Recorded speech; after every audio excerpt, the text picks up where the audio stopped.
Have you ever wondered after rerolling for all of those 6 stars, what exactly are the teammates you're gonna be using to make them stronger than they actually are? Because at the end of the day, a 6 star can only be as good as the teammates you're gonna be able to use for your 4 stars as well as 5 stars on the launch of the game. Hey guys, PokkeCorp here. So today we are gonna be going through a kit summary as well as rating for every single 4 star and 5 star characters on launch, which teams can you use them in, as well as the best possible scenarios you are gonna be able to apply them for every single one of your main DPS, which are gonna be mainly your 6 stars. Without further ado, let's just jump into today's content. So I'm going to split this entire video based on their respective elements, starting off first with Cryo, and the first unit is going to be Alesh. Now, Alesh at this point is actually going to be a little bit homeless because his skill as a support isn't inherently bad. In fact, it's actually really good, providing both skill point recovery as well as solidification. Now, the main problem is that he needs to consume cryo stacks in order to achieve these effects. And now that Avywenna is transformed into a striker, their synergy has taken quite a bit of a hit, and he was just never really that good with Large to begin with. Both the cryo main DPS now consumes cryo stacks themselves, so using him is going to be really clunky as compared to other DPSs as well as supports, which are going to be able to see a little bit later on towards the end of this guy. So overall rating for Alesh, I'm going to be giving him a 5 out of 10. Now moving on to the next 5-star cryo unit is going to be Snowshine. So Snow-Shine's ability is going to be able to shine in protecting her allies through damage reduction and shields, as well as some healing. She also applies cryo infliction as well as solidification, and returning some skill point, making her a very good choice on any cryo teams. Unfortunately, it is not going to be the best because she doesn't have any other sort of utility, especially if you consider the damage reduction and shields are not really needed in the endgame environment because of the existence of consumable products as well as running a sustain such as, for example, Ardelia.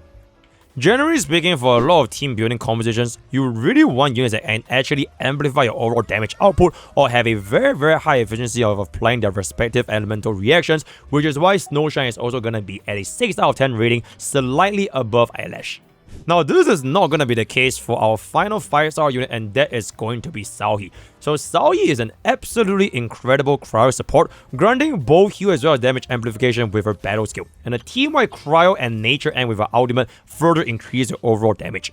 On top of that, she also applies cryo infliction, and it's a very interesting talent. And on top of that, with her combat talent, Execute Process, she also applies all the way up to 10% cryo damage there for 5 seconds if you were to hit an enemy with cryo infliction or solidification, which is gonna be then applied to your main DPS. Now, one more very interesting ultimate technique is actually dispelling cryo infliction and solidification for the entire team. So maybe in the future, and even till now, there are some bosses that can actually freeze or solidify you. So using this ultimate can actually help you get a little bit of a cleanse.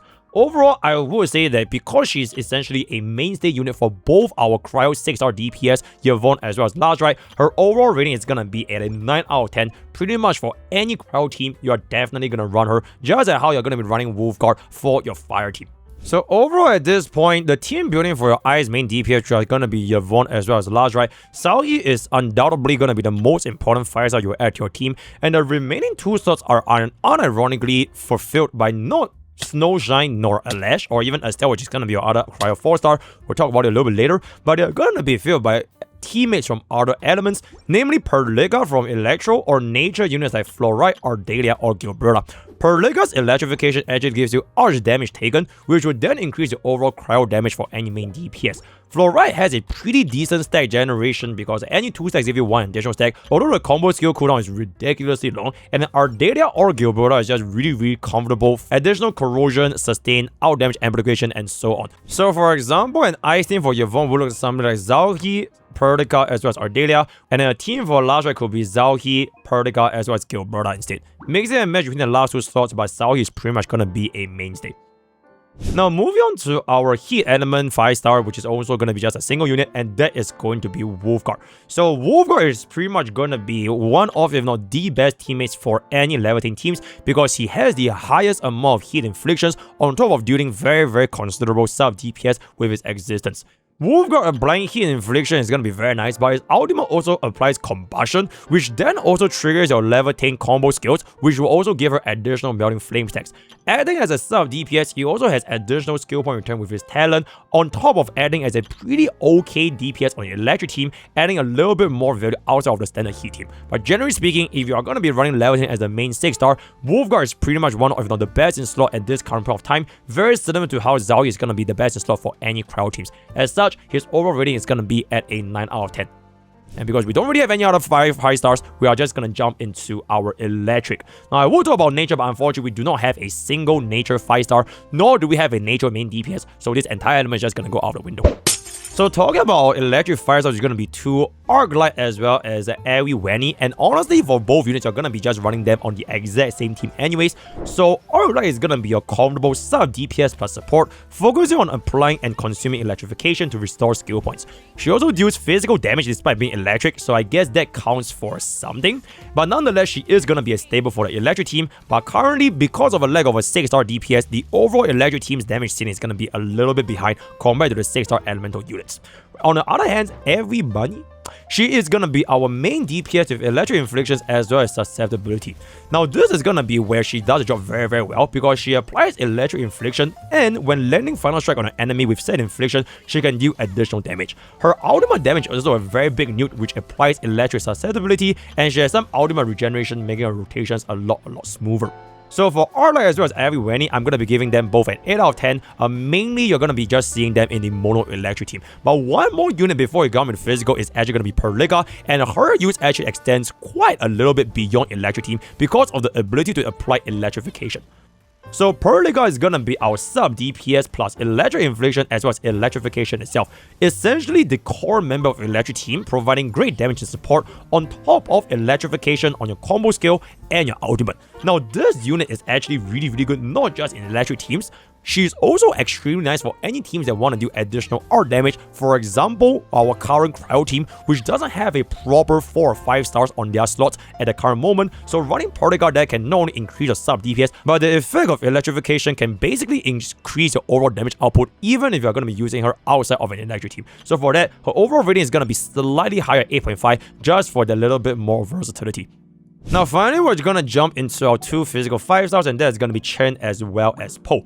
Now for Chen, she does apply a lot of lift and stagger. Her main role is essentially going to be our vulnerable stagger, similar to how Wulfgard is going to be able to generate heat inflictions for our fire team. The ability to generate all these vulnerable stacks of physical team is going to be done through her lift ability, on top of having pretty decent damage as well as extra stagger, a stable for pretty much any physical team. Not to mention, Chen is pretty much completely for free just like Perlica, so any physical teammates you're essentially going to be using her most of the time. Like I mentioned, because her role is very similar to Wulfgard as well as Perlica, her role is also going to be a very important role in any physical team, but as of this current moment, the easiest to play team out of every single team available right now is definitely going to be physical, because all you need to do is apply all vulnerable. Getting the stagger actually gives you a lot of windows of opportunity where the boss cannot move, allowing new players to get used to the combat without getting hit by all the boss's rotations every single time. Because of how welcoming to new players as a whole for physical team, Chen is actually going to be a very important unit, especially for players who do want to run this roster. Not to mention, our current standard 5 stars actually include 3 physical DPS units, Li Fen, PokkeCorp, as well as Ember. And do not be confused with Ember, like I said in my original video, she's pretty much going to be a physical unit instead of fire. Now, next unit is going to be Dapan, and probably one of the best units you can actually fit into a physical team. He is pretty much the GOAT, or the panda, because he deals exceptional DPS, getting increased damage based on the number of vulnerability stacks, as well as lifting and knocking down enemies with a battle skill and ultimate, contributing to vulnerability as well. You will pretty much have a very smooth rotation, additional damage, and all this utility combined together makes him an even more important sub-DPS role to be fulfilled in a physical team. So in circumstances where you have to choose between Dapan or Chen, Dapan actually holds a little bit more of a higher priority, assuming you actually have units such as, for example, Li Fen as well as PokkeCorp. So between Dapan as well as Chen, honestly, you can't really go wrong with either, and I would just say use a unit that you're going to be having a higher potential of. Dapan at P4 reduces ultimate energy cost for 15%, and P5 has 1 more stack of vulnerability, triggering once every 45 seconds for fast rotation. On the other hand, if you're going to be having a lot of Chen dupes, Chen's P4 also reduces the ultimate energy cost by 15%, and the combo skill actually becomes a little bit faster for her, so she also increases the overall stack generation. So between both, pick one and you should be good to go. Now with that, we pretty much come into the end of every single Arknights Endfield 5 stars, so we are just going to be jumping to the 4 stars to get a feel of how exactly the kid's going to be performing. First of which is going to be Estella from Cryo. She's going to be able to give us cryo infliction, physical susceptibility, lift, and pretty much just a cute little cat. Generally speaking, her kit makes her pretty versatile because of like 3 different abilities all into one, but she mostly benefits from teams that can apply solidification, as it allows a combo skill to apply physical stats as well as the lift. Unfortunately, physical stats and lift is not going to be that important in a cryo DPS team like for Avywenna as well as Last Right. On top of that, she also recovers a little bit more skill points if you shatter an enemy.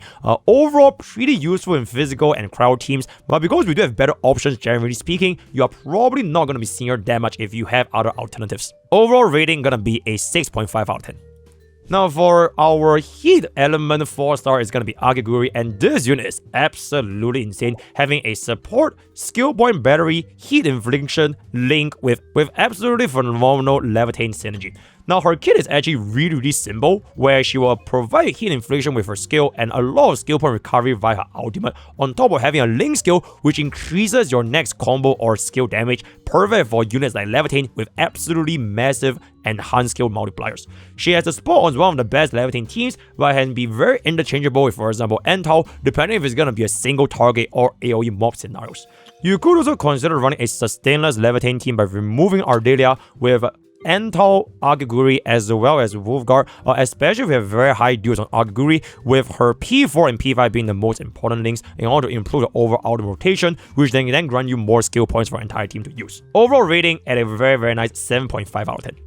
Now moving on to Fluorite, which is going to be our sub DPS, nature infliction, and slow, as well as an additional ability of applying any odd infliction on the element on the enemy when you have 2 or more stacks of cryo or nature. So pretty much her role is going to be mainly in nature teams, as well as some players even using her in cryo teams. Generally speaking, her use is actually very nice, but the unfortunate thing is the combo skill cooldown is at a whopping 38 seconds, which is very long for most combo skills. So your actual infliction for the element, unless you can kill the enemy in like 1 or 2 rotations, you are not going to be using it for a long drawn out battle where you cannot use this combo skill as frequently as you would like to. On top of that, the ultimate is gonna do a very similar thing where the final damage hits the target with at least 2 stacks of cryo or nature infliction, then the ultimate will apply the same art infliction again, just like the combo skill. Now the good thing for her is that you can really consider using it when you unlock the P5, which is after applying a cryo or nature infliction, the cooldown for the combo skill actually reduces by 1 second, triggering every 1 second. If you do not have P5, I would not recommend running Fluorite because the combo skill duration is just simply way too long, but if you do, definitely consider running her into any of your cryo team at the current moment. And unfortunately, because we don't have a nature main DPS, her only use right now is pretty much going to be in cryo with either Avywenna or Last Right, bringing her overall rating to a 7 out of 10. Now for our electric 4-star is gonna be Antal, and I'm pretty sure you guys have seen this face a lot, especially back in CB3. Unfortunately, his damage multipliers and buffs has been nerfed since CB3, but he is still really nice with support, amplification, focus debuffs, as well as art susceptibility. The man, the myth, the legend himself. We're not even comparing to the Burnett of Arknights Endfield. He is an exceptional support providing team-wide electric and heat amplification, as well as electric and heat susceptibility to the enemy with a focus debuff, but you can only apply this to a single enemy. So for almost every single scenario, bring Antal for both electric or heat teams if you're going to be up in a single target. Her combo skill has the same mechanic as Fluorite, reapplying a stack of the similar status and infliction, but this cooldown is going to be a lot shorter at only 24 seconds compared to Fluorite's 38 seconds before P5. On top of that, he also has some heals for teammates who are amped, and because he's a 4-star, if you were able to unlock his P3, you actually recover 15 skill points, which acts as a mini skill point battery. So the only scenarios where you can say that Antal is not going to be able to perform very well is going to be in AoE environments. So for example, if you're running the heat team with Levitate, bring Antal against single target boss fights, and then bring Akekuri for AoE environments. Overall rating, giving him a very solid 8 out of 10. And the absolute last 4-star unit, as well as the last unit for the entire list today, is going to be Catcher. He is pretty much, if I can say a word, the Arlen of Arknights Endfield, right? He is very similar to Ember, in fact that most of utility is tied to the enemy hitting you, granting you damage reduction, skill point recovery, as well as a weakened debuff on the ultimate, which also applies knockdown. Not really a bad kit, but very underwhelming compared to the other physical units, and because we have so many different units in the physical category, there is just no feasible way that you actually run Catcher on any team right now. So pretty much the lowest rating, 1 out of 10, it is what it is. So if then we're going to come to the end of every single 4 and 5-star operators listed, their kits summarized in a very quick and condensed format. I'll be combining everything into this single tier list right here for you guys to reference. With the core, very important, good mid as well as, you pretty much won't use him. This is not to say that they are going to be worse or better than one another, because it ultimately depends on which teams are you going to be using them in. So for example, if you're going to be using a physical team, then obviously nobody from the core team you're going to be able to make use of, because you don't need any cryo or heat infliction. So at the end of the day, just use the units in which you're going to be building a 6-star main DPS around. So for physical mains, either PokkeCorp Chen is going to be great. For cryo mains, Xaihi is going to be a stable. Wulfgard is going to be for heat. And then for electric mains, you're going to be running both Avywenna as well as Arclight. Perlica is just going to be a little bit higher because you can run them both in electric as well as some application cryo team, right? So something like this just for your own reference. Not really a tier list per se, but just in the overall rankings of what we have today, right? So with that, we've come to the end of this content. Let me know what you guys think of this so far. All the best for your guys' pools, and I'll see you guys next time. Take care.